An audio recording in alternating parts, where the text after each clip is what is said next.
Have you been thinking that in order for you to grow your impact and income on social media, you need more? Maybe you felt like you needed a bigger audience, or maybe you feel like you need more products, more services. If you have been thinking that in order for you to get the massive amount of impact that God called you to have on social media, you need to have more, then today's video is for you.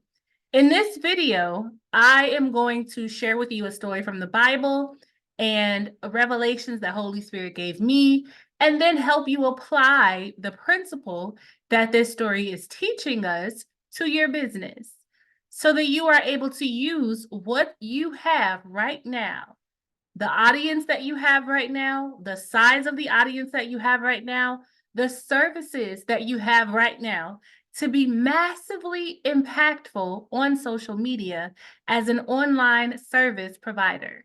So let's get into the Bible, and we are going to 2 Kings chapter 4. Now, this is a very popular story, but if you bear with me, I believe that Holy Spirit has given us help to illuminate a new principle, a new take on this story that we hear about all the time in the Christian community.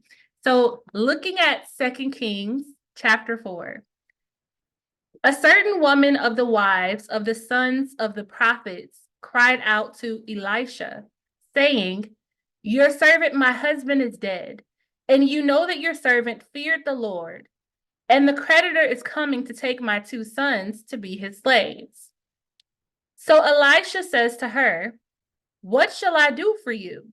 Tell me, what do you have in the house?" And she said, "Your maidservant has nothing in the house but a jar of oil." Then he said, "Go borrow vessels from everywhere, from all your neighbors, empty vessels. Do not gather just a few. And when you have come in, you shall shut the door behind you and your sons, then pour it into all those vessels and set aside the full ones." So she went from him and shut the door behind her and her sons, who brought the vessels to her, and she poured it out. Now it came to pass, when the vessels were full, that she said to her son, "Bring me another vessel." And he said to her, "There is not another vessel." So the oil ceased. Then she came and told the man of God. And he said, "Go sell the oil and pay your debt, and you and your sons live on the rest." Now, when we look at this story, we always hear about the woman in the idea that she already had what she needed in her house, right? She went to the prophet Elisha with a need. She said, "My husband has passed away. The creditors, the debtors are coming to take my sons into slavery because I don't have the money to pay the debt." And then Prophet Elisha tells her, "What do you want me to do? Tell me, what do you have in your house?" And she tells him that she has nothing but a jar of oil, right? And so we know what he told her to do. Go to your neighbors, borrow their vessels, fill those vessels up with the oil until all the vessels are full. And then when she did that, she actually had more oil than vessels, number one. And then number two, when she went back to the prophet, he told her, "Go sell the oil and pay your debt, and you and your sons live on the rest." So, of course, this story is always going to be important to us because it tells us to remember and kind of mind the value of what we already have.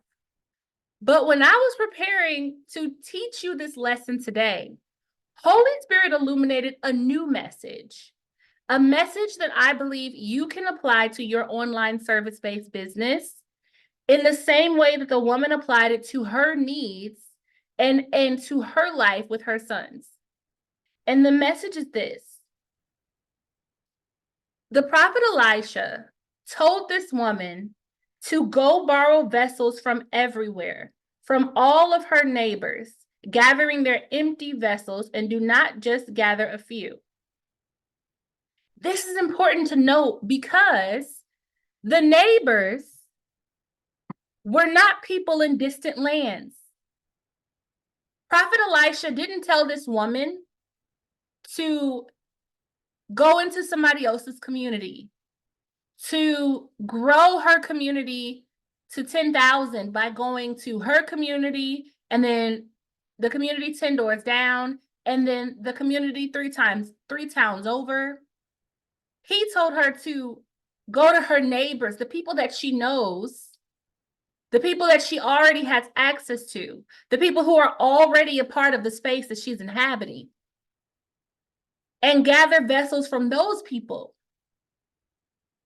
And then take the vessels that those people give you and fill it up with what you have.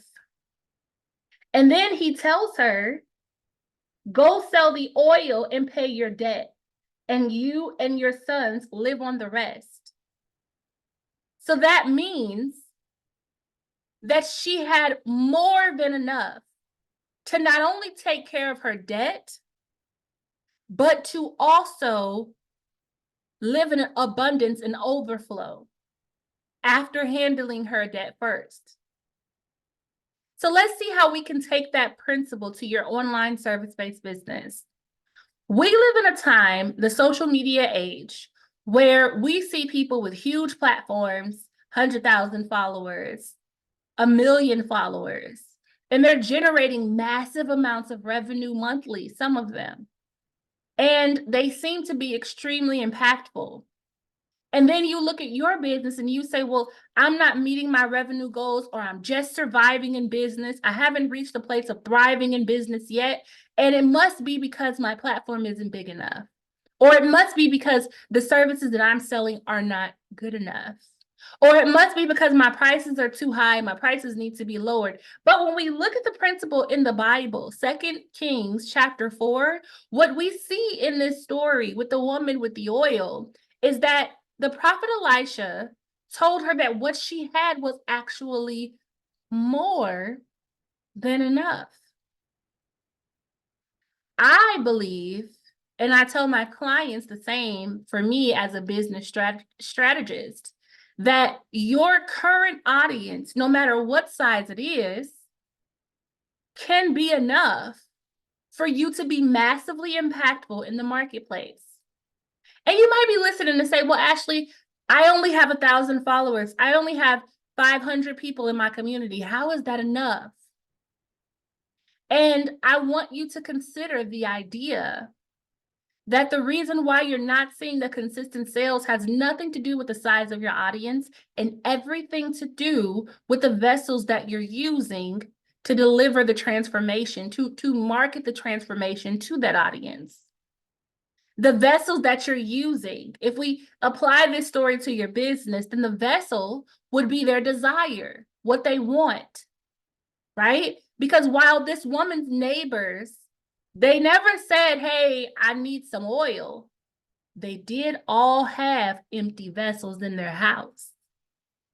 And those empty vessels, the fact that they had those empty vessels meant that the woman was able to take what they had and fill it up with what she had, and then take that back to those same people and sell it. Because they had desires, they may have had problems. I have the vessel for the oil, and I picture it like a vase. I keep making this shape. I have the vessel for the oil, but I have no oil. You have the oil, but you have no vessel. So what if you stopped focusing on the size of your audience and you started to become extremely intentional and strategic about identifying their vessels, the vessels that exist in your current audience, in the audience that you have right now, the vessels that are ready for you to come grab, and fill them up with your services, and fill them up with the transformation that working with you provides, and fill them up with the massive breakthrough shifts that your services delivered.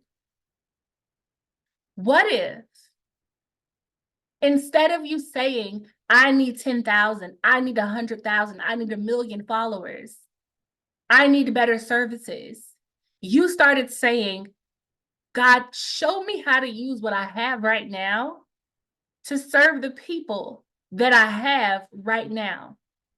God, show me how to package my services in a way that will not only help me pay off my debt, will not only help me take care of my family, but will also help me become massively charitable, will also help me become your distribution center, will also help me deliver transformation in the marketplace the way that you put me here to be transformational.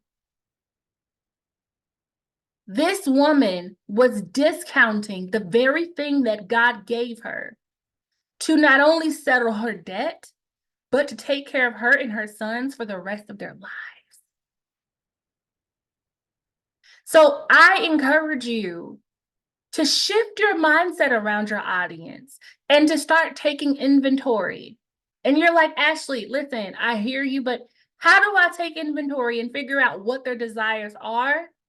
And the easiest answer to this is literally to ask them. Create some content today and ask your audience, what are you working to accomplish in your marriage? What are you working to accomplish with your kids? Tell me what your dream online service-based business looks like. If your next marketing campaign was massively successful, how would you be able to quantify or qualify massive success? Get them to have conversations with you. And if you're like, well, actually, every time I post content, nobody says anything, start to hop in their DMs and start conversations. Don't get in their DMs to make an offer, not yet. Because remember, the first thing that the woman had to do after she figured out what she had in her house, right? So after you evaluate your experiences, you evaluate your expertise, you evaluate your knowledge, your skills, your gifts from God, then she had to go get the vessels.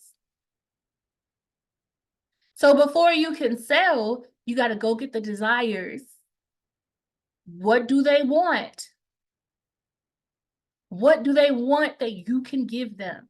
The people in your audience right now. Listen, if you've been showing up consistently on social media, posting content about your business, you may not have been posting the right type of content. And I'll break down how you can figure that out in a separate video. But you've been posting content talking about what you do the best way that you know how. I can guarantee you, you have some people who are looking for the solutions that your services provide because those solutions solve their problems. You just have to know what their problems are in order to be able to effectively present those solutions. And so I pray that this is helping you understand how you can leverage your current audience by having more conversations, by doing more research, by getting super clear on what their desires are, and then taking that and filling it up with what you sell. Filling your social media feed with what you sell, with the transformation that working with you provides. Not just giving a lot of fluff or making your page look like an infomercial where it's ad. No. But where you are talking to those problems and helping them understand something new. Where you are asking them questions that help you better understand them. Where you are sharing your views about topics that are relevant to the problems they're looking to solve, to the solutions that they desire, and helping them gain a new understanding, or even helping them consider something different. Where you are challenging their beliefs and helping them to shift from what they used to believe that was not working for them to what they need to believe in order to access what they really want. This is how you get the result, like the woman in 2 Kings chapter 4, when the prophet Elisha told her, go sell the oil and pay your debt, and you and your sons live on the rest. The very thing that you thought wasn't enough, the very thing that you said, oh, I just know how to help people sell their services, or I just know how to fix marriages, or I just know how to help children stop misbehaving, or I just know how to do graphic design. It's just, that's it. It's not working on social media. Let me try something else. That very thing that you've discounted is the very thing that not only takes care of your family for the rest of your lives, but it's also the very thing that positions you to be God's distribution center when you're able to leverage that thing intentionally and with strategy, intentionally and strategically. So I challenge you today to harness your words, control your words, and don't worry about how many followers you have. Don't trouble yourself with the vastness of your platform, the size of your platform, whether it be 10,000 and you feel like you need 1 million, or it's 1,000 and you feel like you need 10,000. Instead, focus solely and exclusively on the desires of the people that you have in your current audience. Just like this woman was able to go to her neighbors, the people in her current community. She didn't need to go anywhere else. You don't need to go anywhere else either. You don't need to wait until you have the masses. A small curated community of 100 is way better than a large community of 1 million who don't have the problem you solve and who are not actively seeking solutions. I pray this video was helpful for you. And until next time, continue to show up online to be impactful in the marketplace for God's glory. Take care.